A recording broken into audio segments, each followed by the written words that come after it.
네, 손실극복 프로젝트 나만 믿고 따라와 2부 시작하겠습니다. 네. 오늘 박준현 운용형님 그리고 김민준 전문가님과 함께하고 있습니다. 항상 화요일에 이 두 분의 케미를 좋아해 주시는 분들이 워낙 많아서 네. 오늘 종목도 많이 올라오고 있는데요. 2부에서도 스피드 종목 진단 달려갈 테니까 궁금하신 내용들 계속해서 남겨주시길 바라겠습니다. 유튜브 채팅창 종목명 매수가 비중 남겨주시고 매수 문의도 얼마든지 환영입니다. 자, 그리고 전화 주시길 바라겠습니다. 전화로도 두 분과 직접 이야기 나누면서 실시간으로 상담 받으실 수 있고요. 02-325-8200번, 325-8200번입니다.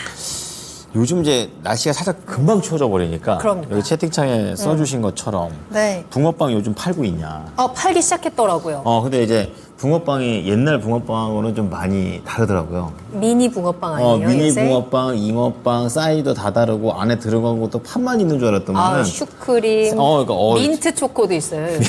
저거까지 있어요. 야, 하여튼 요즘 슬슬 이제 겨울 되니까 붕어빵 얘기도 나오고 좀 네. 이제 연말이구나 또 이런 생각도 듭니다. 붕어빵 이야기하니까 우리 올해 겨울쯤이었나? 네. 이렇게 약간 단골로 오시던 시청자분 중에 붕어빵, 호두빵님이 계셨었거든요. 그러셨군요. 딱 날씨 따뜻해지면서 안 오기 시작하셨는데 그렇군요. 다시 추워지니까 붕어빵, 호두빵님 보고 계시면 채팅창에 등장해 주시길 바라겠습니다. 오시면 저라도 먼저 체크를 하겠습니다. 네. 예. 자, 그러면은 여러분께서 종목 올려주시는 동안 네. 저희는 1부에서 예고 드렸던 코스맥스 봐드릴게요. 그러니까요. 14만 7천 원에 20%고요. 이분은 10% 약간 넘게 손실이 나고 있습니다. 오늘 뭐 최근에 상승세를 좀 타면서 오늘 아주 또 세게 또 올라가 주면서 네. 13만 원 근처까지 회복하는 모습인데요. 이거 관련해 가지고 좀 자세하게 좀 보도록 하겠습니다. 보니까 좀 높긴 해요. 그러네요. 그렇죠? 높긴 했는데 다시 한번 올라올 수 있을지 또 이거 중국이랑 또 연결돼 있는 종목이기도 한데 좀 알아보도록 하겠습니다. 네. 자, 운용형께서는 투자 의견 어떻게 가져가십니까? 네, 보유 의견입니다. 코스맥스 보유고요. 전문가님은요? 네, 저는 매도 의견 드렸습니다. 네, 엇갈렸습니다. 자, 그러면 운용형께서 먼저 말씀 좀 부탁드리겠습니다.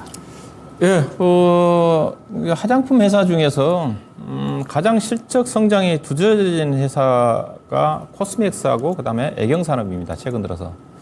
다른 LG 생활건강이라든가 아모레퍼시픽 같은 경우는 계속 지금 실적 자체가 부진하고 과거 대비해서 계속 지금 실적 자체가 곤두박질 좀 치고 있는 쪽인데 코스맥스 같은 경우는 지금 실적이 올해 최대적이에요. 사상 최대죠.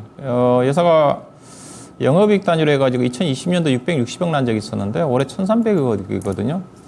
그 사이에 다른 아모레퍼시픽이라든가 LG 생활건강 같은 경우는 특히 아모레퍼시픽 같은 경우는 실적 자체가 반토막 이상인데 예사가 실적이 좋은 이유 자체가 예사 화장품 구조 자체가 물론 화장품 자체가 이제 중국 쪽에 좀 알려져 있는데 예사가 물론 이제 중국 쪽에 대한 부분이 있습니다. 중국 쪽에 대한 매출 비중이 국내가 아마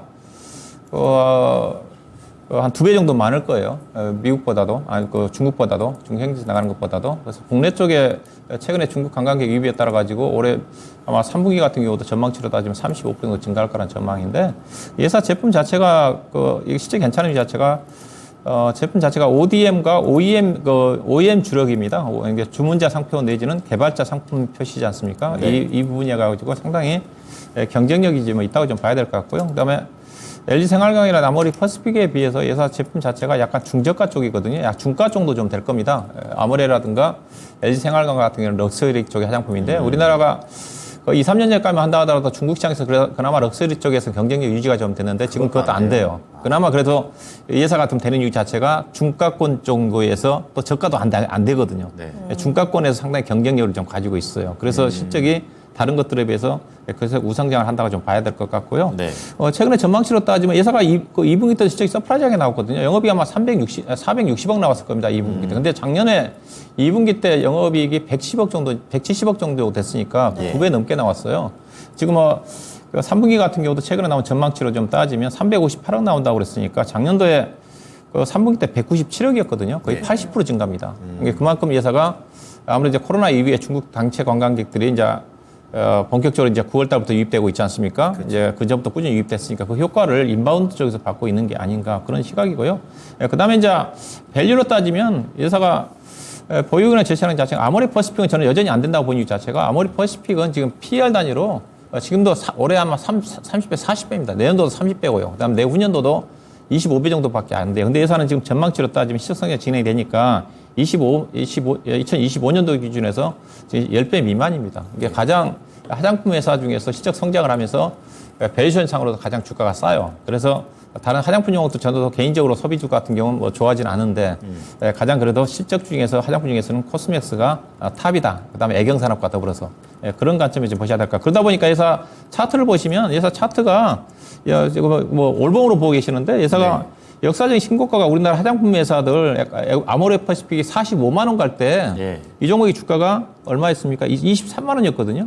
근데 아모레퍼시픽은 지금 45만 원짜리가 11만 원입니다. 4분의 1 토막인데 이 종목은 고점 대비해서 약 40% 떨어진 상태죠. 잘 버틴 거죠. 그렇죠. 그만큼 이 회사 실적이 좋기 때문입니다. 네. 그런 관점에서 본다 한다면 앞으로 화장품 종목 중에서 그래도 좀 안정적으로 주가가 올라갈 수 있는 회사가 좀 되지 않겠는가. 근데 최근에 주가 이제 올라간 이유 자체가 워낙 떨어졌어요. 실적이 이때 이제 중국 국경절 연휴 기간에 또 단체 관광객 그 효과도 있었고, 그다음에 중국 특히 연휴 기간 동안에 중국 단체 관광객이 많이 유입될 것으로 알고 했었는데 생각보다 유입되지 않았거든요. 그러게요. 그런 충격을 좀 받으면서 중국 소비주들이 다 급락이 나왔거든요. 그 국내 쪽에서 이런 것도 실적은 괜찮았는데 과다하게 떨어졌던 부분 자체가 최근에 실적 호전 얘기가 나오면서 빠르게 회복되고 있는 게 아닌가. 추가적으로 당기적 주가가 많이 올라서 빠르게 가지는 않겠지만은 충분히 직전 고점 정도까지는 안정적으로 반등할 수 있는 부분이기 때문에 보유 의견을 드렸습니다. 자, 가격 전략 들어보겠습니다. 네, 가격 전략은 직전 고점이 한 15만 원 정도 언저리 정도 보시면 될 것 같고요. 이 종목은 뭐 실적이 두드러기 좋아하는 종목이니까 뭐 손절할 필요는 없을 것 같고, 오히려 주가 좀 내려온다 한다면 14만 7천 원 정도 사셨는데 12만 원 정도 초반 정도라든가 내려온다 한다면 추가 매수도 노려도 좀 되지 않겠는가. 그렇게 말씀드립니다. 네. 자, 힘들 때는 역시 실적인 것 같습니다. 맞아요. 오늘 실적이라는 단어가 제일 많이 나오는 것 같아요. 자, 이어서 매도 의견을 주셨던 김민준 전문가입니다. 좀 네. 자세히 들어볼게요. 네, 저는 뭐 화장품이 하향 산업인 것에 대해서는 늘 인정을 하고요. 분명히 이제 성장 산업은 아니니까. 근데 화장품 안에서도 좀 이제 특화가 돼야 된다고 보여집니다. 뭐 중국 모멘텀이 불어왔을 때 퍼포먼스적으로 하기 위해서 단기 접근을 하는 것은 성향 차이니까 저는 가능하다고 보여져요. 네. 근데 단지 이제 단기 접근을 안 하고 중장기 접근으로 해가지고 좀 가져갈 만한 기업은 무엇이냐? 그러면 코스맥스로 저는 한국콜마를 뽑거든요. 네. 두 기업 다 올해 가이던스가 상당히 좋고 지금 매출이나 영업이익이 잘 나오고 있습니다. 네, 네. 그런데 저는 이미 그거에 대한 주가가 선반영돼서 15만 7천 원까지 찍었다고 보여지고요. 솔직히 말씀드려서. 그래서 이번에 주가 이제 조정폭이 좀 나왔는데, 그러니까 저는 이렇게 꼭지에서 사는 걸 별로 좋아하지 않습니다. 예. 우리 시청자님은 한 21선 언저리에서 이렇게 사신 것 같거든요. 주가가 조금 15만 7천 원까지 갔다가 올렸을 때 다시 고점 돌파를 한번 하지 않겠느냐. 52주 신고가를. 근데 주가는 못 갔죠. 이제 쭉 내려왔어요. 그러면 화장품 업황이 저는 항상 그렇거든요. 종목을 사면서 언제든지 내려올 수 있다.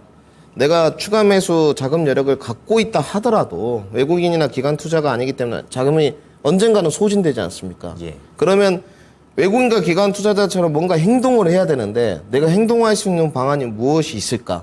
그러면 결국 시간과 기관 투자거든요. 그러면 시간과 기관 투자를 했을 때 선행 조건이 무엇이냐? 이 종목이 내가 자금을 투입하지 못하지만 시간과 기관 투자로 바꿨을 때 그만한 반등 여력이 나올 수 있을 것이냐? 그래야죠. 그리고 시장화에 주도권에 주도 섹터에 편제가 될 수 있을 것이냐? 이거거든요. 그러면 이제 지금 한보라 앵커님이나 이건 앵커님 옆에 나와 계시지만 2차 전지, 반도체, 자동차, 제약 바이오, 중국 관련주 이렇게 뽑았을 때 중국 관련주가 최일 1순위 선순위에 쓸 수 있느냐? 아니죠. 네, 그렇죠. 답은 이제 나와 있습니다. 그건 약간 상식선이죠. 그러니까 주식을 사실 때 엄청난 계획성과 본인에 맞게 설정을 해서 들어가도 대외 변수에 주가가 밀려요. 네. 이팔 전쟁이라든지 이런 것들. 종교는 늘 신념의 차원이지 않습니까? 몰랐잖아요, 네. 저는 그 변수. 그러면 우리 시청자님 좀 급하게 사셨다는 거죠. 그랬을 때 저는 이 주가가 다시 한번 신고가로 갱신되기는 올해는 좀 어렵다. 올해는. 네, 이렇게 좀 보여지고 네. 내년에 이제 이 소비 침체가 얼마만큼 좀 부흥이 일어날지는 모르겠습니다. 화장품이 제가 봤을 때는 뭐 그래도 이 기업들은 해외 매출들이 좀 있는 쪽이지만 근본적으로 소비가 좀 진작돼야지만 사지 않겠느냐 이렇게 좀 보여지거든요. 네. 그 여성분들 생각보다 홈쇼핑에서 화장품도 많이 삽니다. 저도 또 사요. 젊은 분들 올리브영 뭐 네. 이런 것도 뭐 PP를 가성비 하는 건 따져요. 아니고요. 네. 이렇게 가서 사는 편이고 저도 이 두 회사 제품 한국 코스맥스랑 한국 콜마 두 제품 다 써봤는데 저는 지금은 좀 리스크 관리가 필요하지 않나. 그렇군요. 그러니까 강제 매수, 그러니까 그 매수를 해가지고 강제적으로 좀 장기 보유를 해서 갔을 때 기대 수익률은 좀 낮아질 것 같고, 포트나 섹터도 주도권이 아니기 때문에 주도 종목 섹터가 아니기 때문에 답답하실 수 있다. 저는 이렇게 보여집니다. 그래서 반등 목표가 14만 원 제시토록 하고요. 손절가는 11만 원 제시토록 하겠습니다. 자, 2부의 첫 번째 종목 코스맥스였습니다. 두 분의 의견이 갈렸는데요. 좀 정리해 드릴게요. 우선 박준현 운용역께서는 보유 의견을 주셨습니다. 힘들 때는 실적밖에 없는 것 같고 또 12만 원 선에서는 추가 매수도 가능하다라는 관점에서 목표가 15만 원 그리고 손절가는 제시하지 않으셨고요. 그리고 김민준 전문가는 매도 의견입니다. 긍정적인 실적과 전망이 있지만 이미 선 반영된 가격대다라고 이렇게 판단을 하시고 우선은 목표가를 14만 원, 손절가 11만 원 제시를 해드리겠습니다. 네.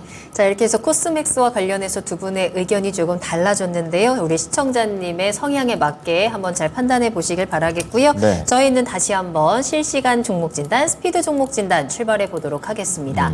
자, 지금부터 다시 한번 여러분들 궁금하신 내용들에 대해서 두 분이 또 꼼꼼하게 또 신속하게 진단 도와드릴 테니까요. 종목명 매수가 비중 남겨주시고요. 전화상담 02-325-8200번, 325-8200번도 이용하시길 바라겠습니다. 또 종목 진단 모두 마무리된 후에 2부에서는 히든카드 추천 종목도 기다리고 있으니까요. 네. 지금부터 끝까지 다시 한번 집중해 주시기 바랍니다. 자, 그러면 첫 번째 종목 가볼 텐데요. 네. 전화 받아보도록 하겠습니다. 좋아요. 시청자님 안녕하세요. 네, 안녕하세요. 네, 반갑습니다. 네네. 네, 자, 어떤 종목 궁금하십니까? 네, 리스틴요. 네. 69,000원에 13%요. 69,000원에 13%. 자, 이거 언제쯤 사셨어요? 이거 지금 산 지가, 한 두어 달 되셨습니까? 네, 한 그 정도 된 것 같아요. 그렇죠. 예. 근데 계속 밀려가지고 58,000원까지도 갔었었네요. 네네. 네네. 어떤 게 가장 궁금하세요? 이거 지금 추매를 어디 시점에서 좀 해야 되나 해가지고요. 아, 추가 매수 고려하세요. 몇 퍼센트나 네네. 가능하세요? 한 25%까지 생각하고 있거든요. 총 25%요? 네네, 총이요. 예, 알겠습니다. 그럼 박준현 운용 연결해 드릴 테니까 추가 매수 전략은 맞는 건지 넥스틴 전망해 보겠습니다. 네네. 네, 안녕하세요. 네, 수고하십니다. 예, 네네. 최근에 내려올 때 사셨나요? 그렇죠. 아, 네. 이거 잘 모르는 종목이잖아요. 일반 투자가. 이게 제가 반도체 관련 종목인데 이거 네. 이 종목을 샀다는 것 자체는 좀 공부 좀 하셨을 것 같은데 이 종목 좀 알지 않으세요? 처음 매매하신 겁니까? 그렇게 깊게 알지는 못하고요. 네. 네네. 이번에 처음 접근하신 거예요? 네, 이번에 처음 접근했어요. 그래요? 예, 예. 왜냐면 넥스트나 회사가 이게 반도체 회사가 반도체 웨이퍼 검사 장비 쪽이에요. 이게 웨이퍼 검사한다는 자체는 웨이퍼가 지금 반도체 공정 초기 단계에 들어가니까 이제 전공정 쪽에 해당되는 쪽인데 앞서 제가 전공정 장비 회사들은 현재 시장의 비주류다. 그래서 가급적 보수적으로 접근하려고 하고 있는 쪽인데 회사는 전공정 쪽이지만은 검사 장비 쪽이에요. 검사 장비 쪽이고 그리고 회사가 검사 장비 자체가 레이저를 이용한 하여튼 그 기술을 가지고 있는 회사예요. 그러다 보니까 이 종목이 저는 이제 괜찮게 보는 이유 자체가 업황이 안 좋아지면 뭐가 가장 중요하냐면 영업이익률이 엄청 중요합니다. 영업이익률이. 업황이 안 좋으면, 시장이 안 좋으면 그 경쟁력이 안 되는 기업들 자체는 어떻게든 수주를 받아야 되니까 헐값에 가격을 낮춰서 받게 되게 되면 그렇죠. 원재료가 왕창 들어가고 인건비라 들어가면서 이익이 안 나는 경우가 많거든요. 그러면서 영업 적자가 나면서 회사가 망가지는 경우가 많은데 이 회사는 반도체 회사 중에서 통틀어서 아마 영업이익률을 따지면 1위 회사 정도 될 거예요. 회사 영업이익률이 48%, 50%거든요. 잘 보네요. 즉 100원어치 팔면 50원 정도 이익 나는데 잘 남기는 거죠. 대부분 장비 회사들 같은 게 평균 10%에서 15%고요. 그다음에 뭐 뛰어난 회사들 고용이라든가 일부 그런 회사들 같은 경우도 영업이익 20% 30%가 안 남습니다. 그거의 2배 정도. 예, 그러니까 네. 그런 뭐냐 회사가 이제 전공정 쪽이긴 하지만 그래도 꾸준하게 이익을 내고 있는 회사거든요. 예, 그래서 긍정적으로 보시면 될 것 같고 주가가 좀 많이 떨어졌는데 최근에 이제 주가가 하락한 요인을 좀 봤더니 회사가 앞서 이제 그런 우수한 기업력으로 주가가 떨어진 이유 자체가 회사 보니까 최근에 공시가 나오는데 10월 10일 날 모건 스탠리 쪽에서 그 지분 변동 공시를 냈어요. 원래 이제 지분 변동은 5% 넘어가게 되면 5%대에서 조금이라도 주가 변동, 시장의 변동이 있으면 공실하게 돼 있거든요. 5%대에서 보니까 약 11만 주 정도, 40만 9만 주 정도 좀 되는데 38만 주 정도로 줄었으니까 약 11만 주를 팔았네요. 네. 외국인 투자가들이. 그게 보니까 딱 나와 있어요. 외국 투자를 팔았지 않습니까? 그럼 외국 투자가 더 팔면 38만 정도가 남았으니까 팔면 주가가 떨어질 수 있는데 오늘 약간 매수가 들어왔어요. 다 판 것 같아요. 공시가에 나온 걸로 봐서는. 일부 좀 매도를 한 게. 그러면 수급 때문에 떨어졌는데 시장 문제가 없으니까 이 종목은 우리 시장에 추가 매수 노린다고 했었는데 이거는 주식 사셔야 됩니다. 이 종목도 어떻게 본다면 검사장부 쪽에 상당히 경쟁력 갖고 있는 회사니까 뛰어난 영업이익을 감안하면 이 종목은 절대로 안정적이라고 좀 봐요.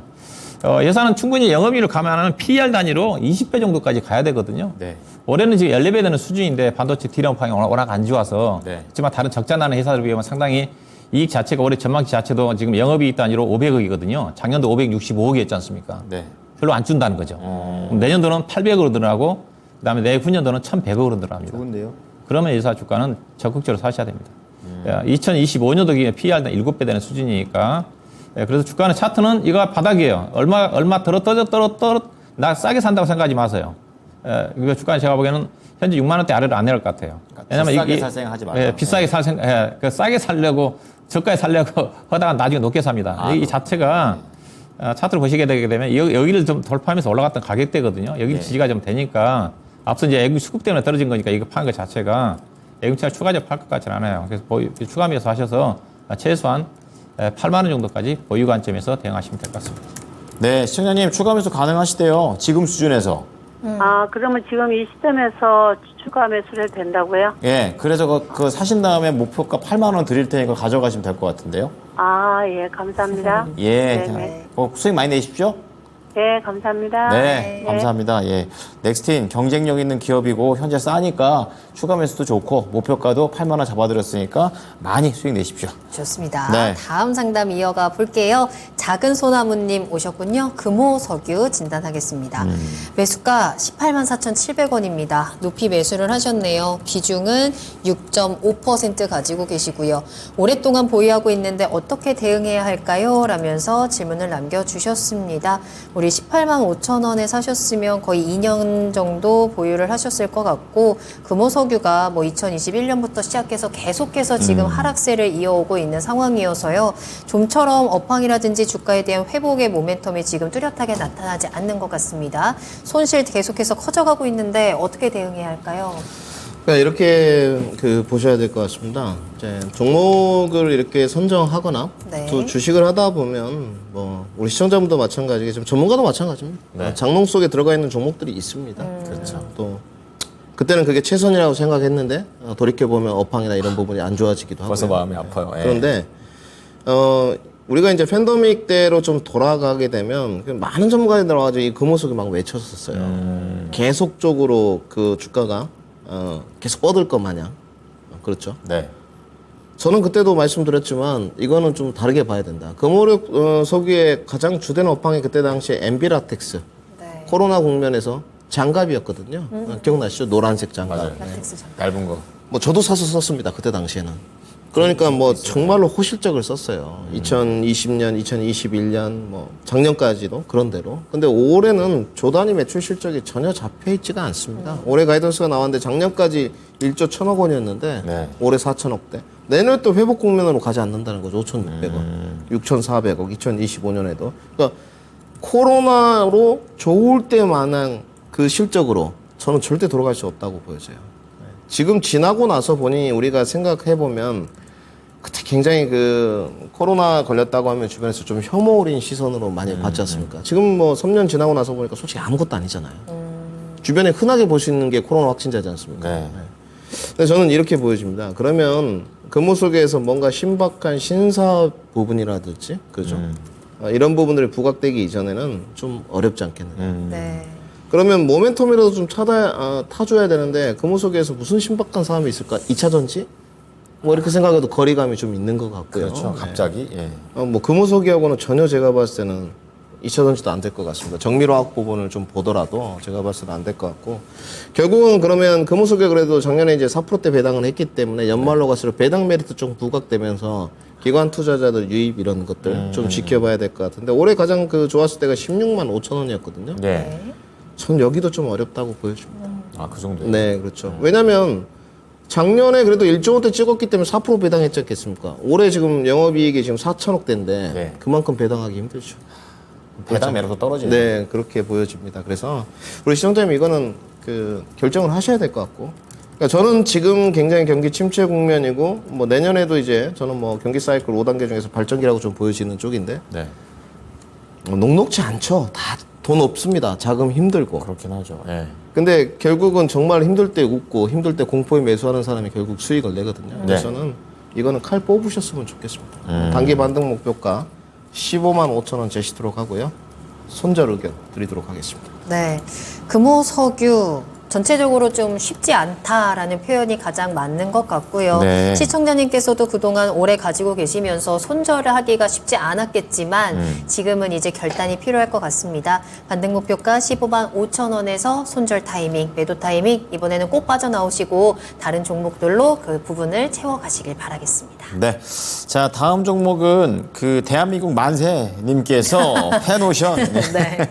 올려주셨는데 4,560원에 5%입니다. 비중 뭐 얼마 안 되시고요. 4,500원대면은 언제 실까요? 한번 기회를 놓치신 걸까요? 산 다음에 떨어졌을까요? 최근에 매수하셨을 것 같다라는 그런 생각도 좀 듭니다.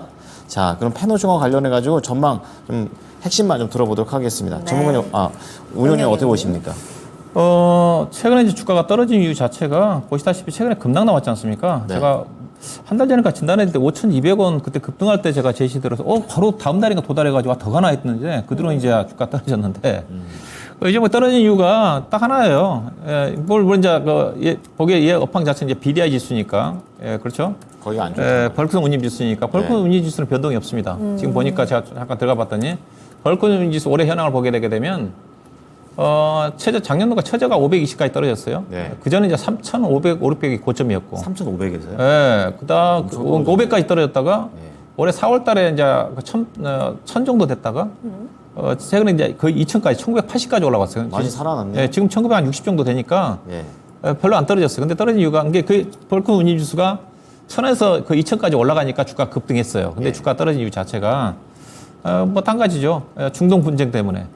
예, 중동 분쟁 하게 되면 이제 뭐 정근제 확산이 좀 되면 주중에 호르무즈 해협 뭐 봉쇄가 나오지 않습니까? 봉쇄 뭐 어때요? 예, 맞아요. 배들이 돌아가야 되잖아요.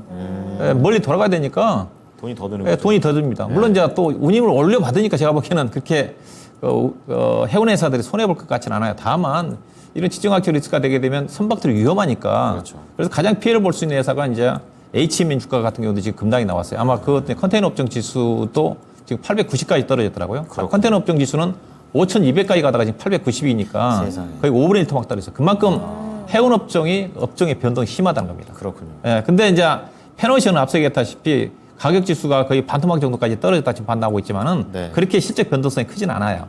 왜냐하면 이 벌크선 선사 같은 경우는 운임을 선사와 미리 거의 한 60, 70% 정도는 장기 공급 계획을 합니다. 예. 그 부분에서 안정적이네요. 그리고 네. 대신 유가가 원가에 차지하는 비중이 많으니까 유가에 따라 가지고 변동비만 감안을 해줘요. 그 나머지 한 30% 정도는 스팟 운임에 따라 가지고 예. 이제 자기 독자적으로 하면서 그건 이제 운임에 따라 약간 실적 변동성이 나오죠. 예. 그래서 펜오션과 같은 그 BDI 업종 지수 자체는 상대적으로 실적 안정성이 있어요.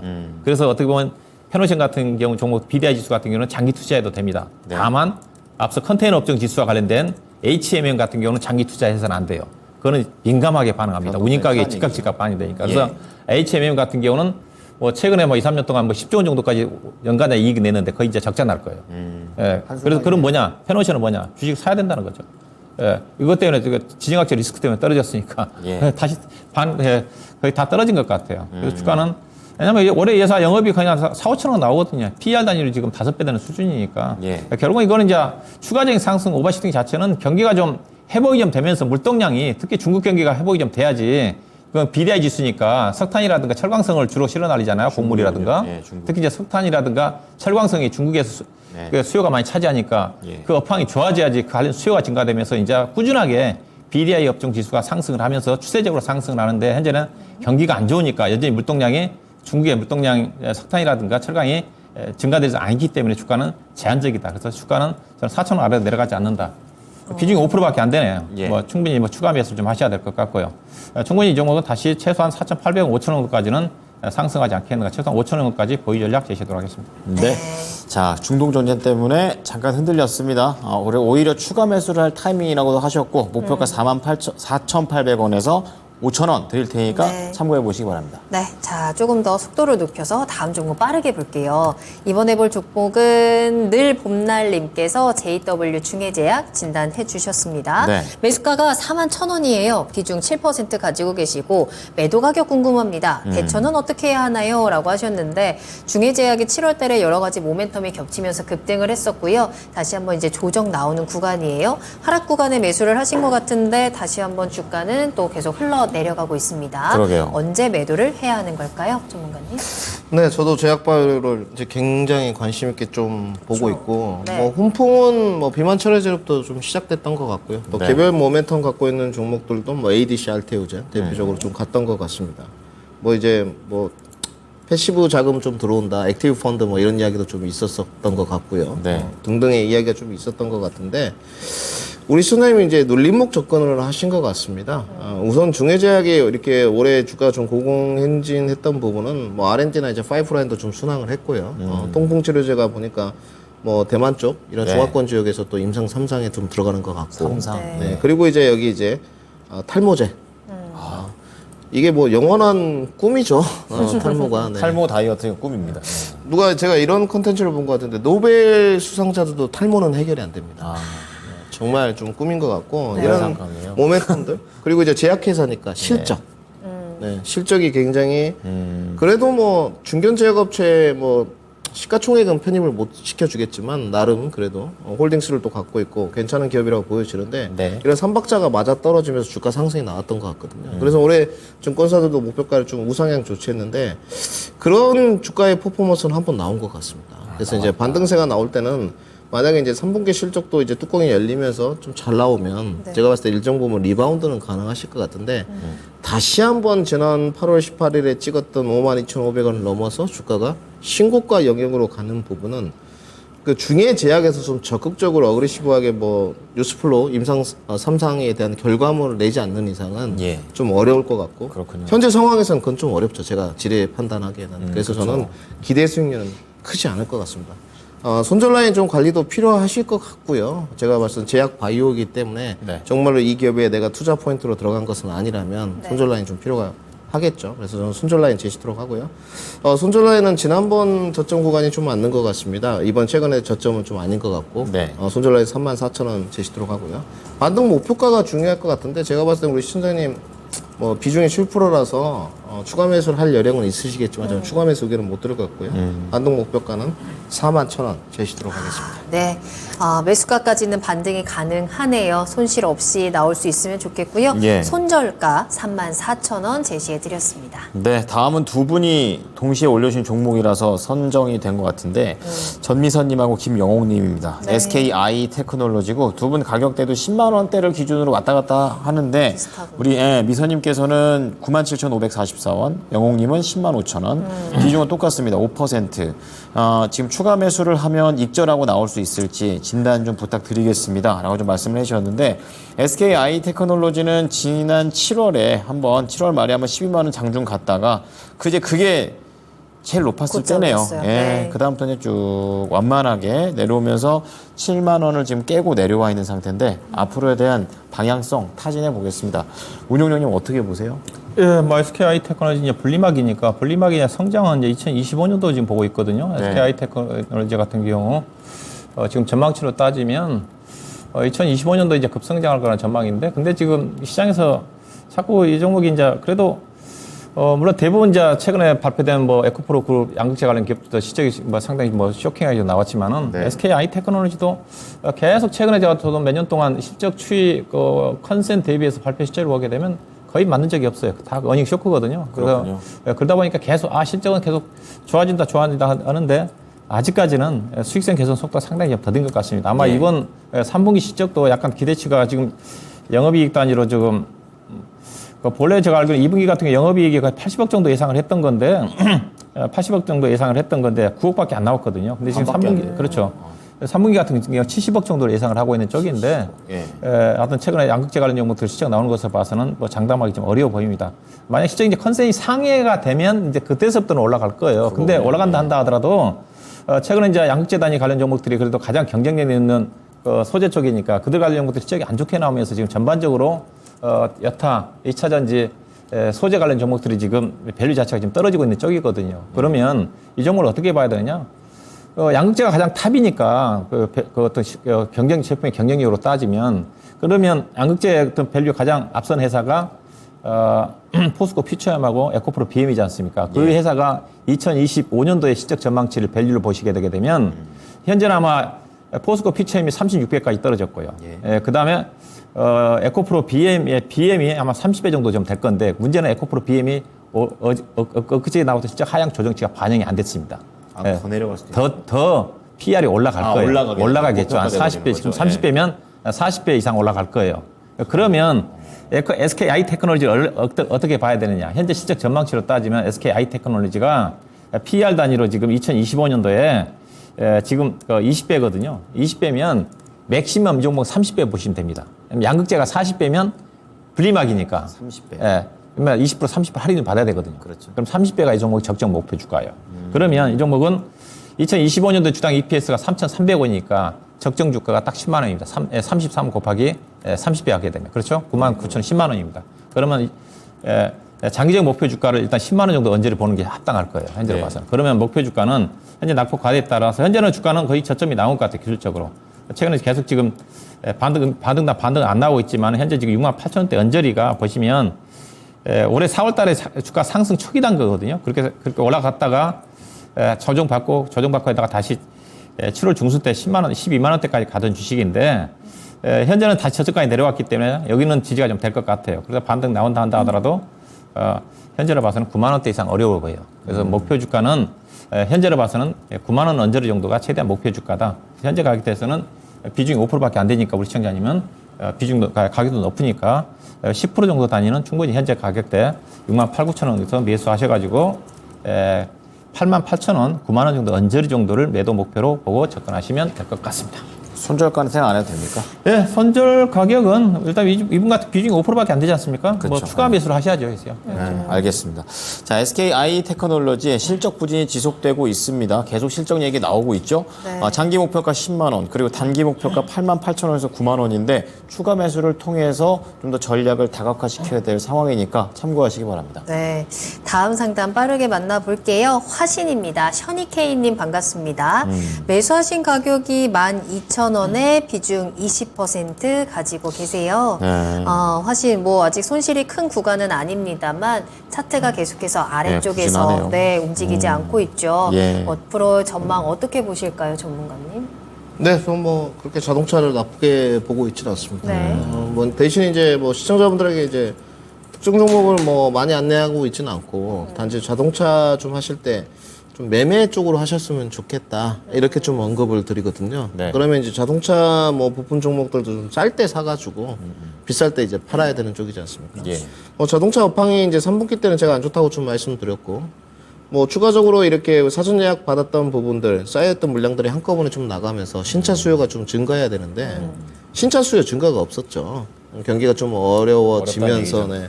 보조금 혜택도 뭐 안 주겠다, 뭐 줄이겠다 이런 내용 등등. 또 내연기관차 뭐 수명을 좀 연장하겠다, 뭐 2035년까지 이런 이야기도 좀 들려오고. 그다음에 현대기아차에서 재고 조정도 좀 해라.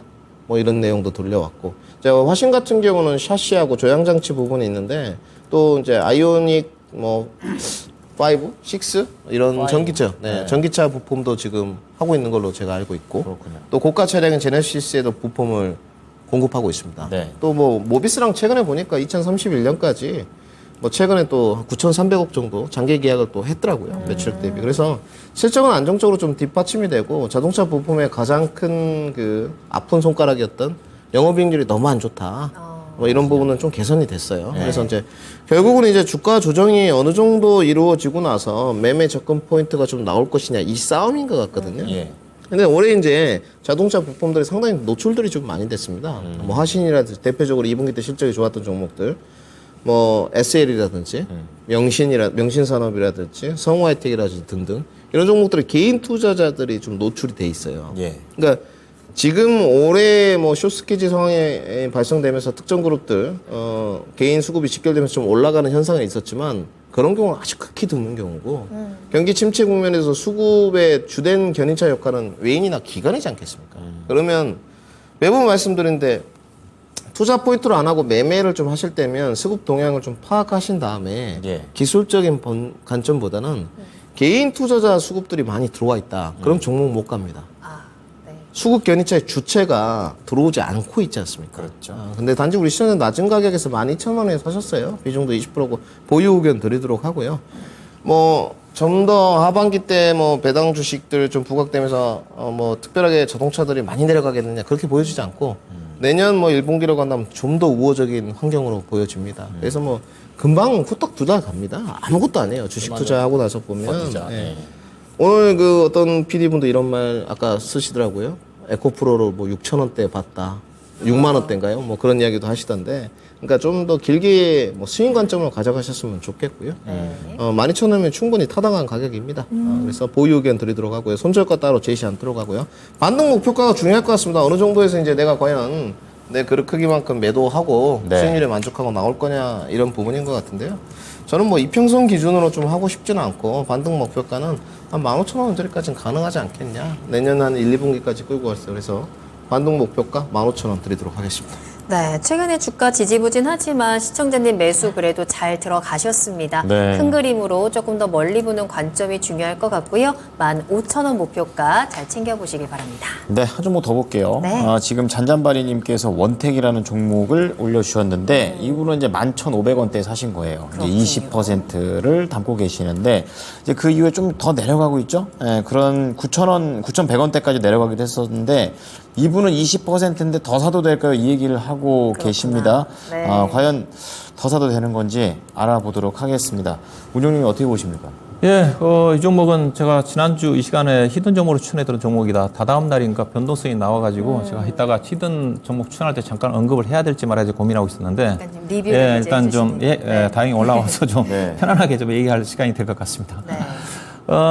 이 종목이 지난주 제가 히든카드로 언급해드렸던 사유가 이 종목이 주가 떨어진 이유가 먼저 그 미국에 있는 그 인모드라는 의료기기 회사가 그 다음 날인가 주가가 저 급락이 나왔어요. 20%대 정도. 예. 예, 급락이 인모드라는 회사가 어떤 회사냐면 이거 차트 좀 보여드릴게요. 이 인모드 회사가 미국에 있는 그 고주파 의료기기 회사 쪽입니다. 그러니까 그 원택이라든가 클래시스라든가 JCC 메디카라든가 국내 피비 무령기기 회사들과 비슷한 유형의 회사예요. 예. 이 회사가 보시면 고점이 보니까 그 8월 달에 48달러에서 이제 지난주 급락이 나오면서 20달러까지, 21달러까지 좀 떨어졌거든요. 떨어진 이유 자체가 고주파 의료기 자체가 피비 의료기 자체가 경기 부진에 따라 가지고 실적이 2분기 때 고점 찍고 점차적으로 둔화될 거다. 그래서 우리나라 의료기기 회사들도 그런 영향을 좀 받지 않겠느냐. 예. 그것 때문에 이제 의료기기 회사들이 원택을 중심으로 해서 클래시스라든가 제이슨 메디카라든가 비올이라든가 관련 종목들이 그날 많이 떨어진데 특히 많이 떨어진 게 원택이 많이 떨어졌어요. 많이 떨어졌는데 그 시점에서 이제 외국인 투자가들이 주식을 28만 주 팔았고 기관 투자가 30만 주 팔았는데 그 이후로 이제 외국 투자가들이 어제 28만 주 샀고 오늘 기관 투자가 15만 주 샀거든요. 그러면 이게 이제 이유를 봐야 되는데 아까 인모드라는 회사가 떨어졌다고 했지 않습니까? 제가 원택의 포인트가 뭐냐 그러냐면 네. 이 회사가 현재 미국에 진출하지 않고 있다는 겁니다. 그래서 이 회사가 본래 시장 나온 것 자체는 브라질 쪽에 해외 쪽에 가장 매출 비중이 많아요. 그래서 제가 이거 추천하면서 더 큰 시장인 중국하고 아직 미국에 진출하지 않았다. 아, 네. 예, 그렇게 얘기했지 않습니까? 네. 예. 미국은 작년도 10월 달에 FDA 승인을 좀 받아서 올해 하반기부터 본격적인 법인을 설립해가지고 이제 매출액이 들어가는 쪽이니까 새로운 시장이 열려요. 이 회사가 만약에 미국 쪽에 들어가 있어서 매출이 나와서 미국의 인모드처럼 실적이 하향 조정이 된다 하더라면 그 영향을 받을 수가 있겠죠. 근데 네네네. 이 회사가 미국의 주력 제품이 올리조라는 제품이 아직 진출 안 했어요. 예, 그런 부분을 아셔야 됩니다. 그래서 주가가 과다하게 떨어졌다. 그러면 밸류를 본다 하더라면 지금 클래시스도 지금 반등이 나오고 있는 쪽인데 2025년도 실적 기준에 가지고 지금 원택 같은 게 PER 8배 되는 수준이고요. 그 다음에 클래시스는 17, 8배입니다. 주가가 여전히 쌉니다. 다만 이 회사 주가 이제 변동이 나왔던 자체가 올해 주가가 많이 떴거든요. 올해 주가가 보시면 6,000원대부터 시작을 해가지고 연초에 3,000원이었거든요. 3,000원부터 시작을 해가지고 이제 15,000원대까지 5배 올랐다가 이게 영향이 나보다 보니까 변동성이 컸던 것 같습니다. 자, 그러면 어떠냐? 예사 실적 문제 없어요. 3분기 때도 좋게 나옵니다.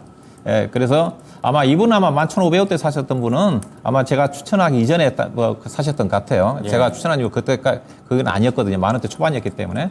예, 그래서 이 종목은 우시 같은 경우 혹시 그때 사셔서 물리신 분들은 바닥이 저점 이탈할 것 같지는 않아요. 현재 가격대 정도 전후해서 추가 매수를 좀 하셔야 될 것 같고, 이 종목은 다만 이제 목표주까지 13,500원 정도 제시해 드렸었는데, 현재로 봐서는 일단은 기술적으로 12,000원 정도 언저리 정도를 매도 목표로 보고 접근하시면 될 것 같습니다. 네. 자, 원대가 관련해서 목표가 추가 매수와 관련된 의견을 드렸으니까 참고해 보셨으면 좋겠습니다.